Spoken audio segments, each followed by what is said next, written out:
The most dangerous idea in philosophy. In 1882, a philosopher wrote a sentence that would shake the foundations of Western thought.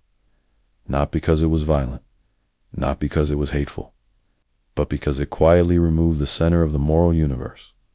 The philosopher was Friedrich Nietzsche, and the sentence was simple: God is dead. But Nietzsche was not celebrating. He was warning us. The line appears in his book, The Gay Science.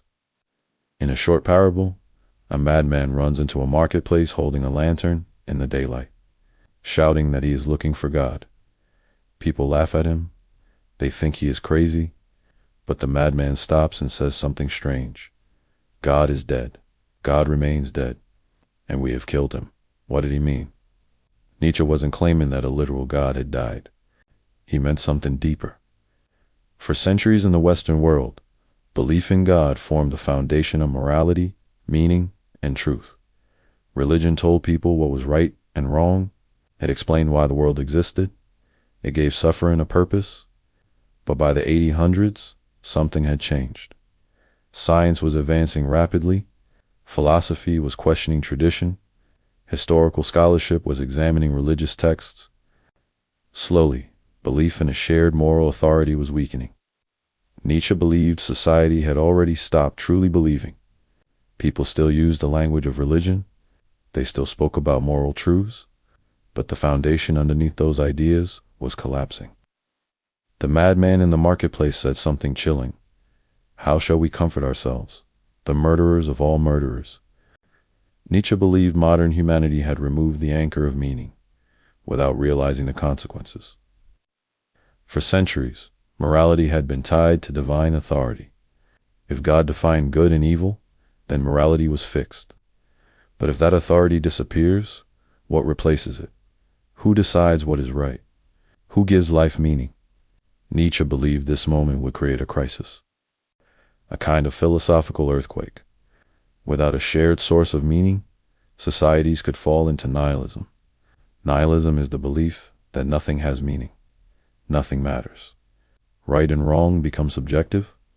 Values become fragile. Nietzsche feared that people would eventually realize this void and struggle to face it. But Nietzsche was not simply predicting despair. He believed humanity had a choice. If old sources of meaning were fading, then humanity would have to create new ones. We would have to become the authors of our own values. This idea led to one of his most famous concepts, the Bermensch. Often translated as the Overman or the Superman, Nietzsche imagined a future human who could create meaning in a world without divine authority. Someone strong enough to build their own values, not by following tradition, not by obeying inherited beliefs, but by consciously shaping the meaning of their own life. For Nietzsche, the death of God was not the end of meaning. It was the beginning of responsibility. But this responsibility is terrifying, because it means there is no final authority, no cosmic judge, no guaranteed meaning waiting to be discovered, only the meaning we create. More than a century later, Nietzsche's warning still echoes. Today, we live in a world shaped by science, technology, and constant questioning. Old institutions are weaker. Certainty is harder to find, and many people feel the same emptiness Nietzsche predicted. The madman in the marketplace ended his speech with a haunting thought. He said he had come too early, that people had not yet realized what they had done. Maybe he was right, because the question Nietzsche raised is still with us today. If the old sources of meaning disappear, what will replace them? And if meaning is not given to us, are we brave enough to create it ourselves? That might be the most dangerous idea in philosophy.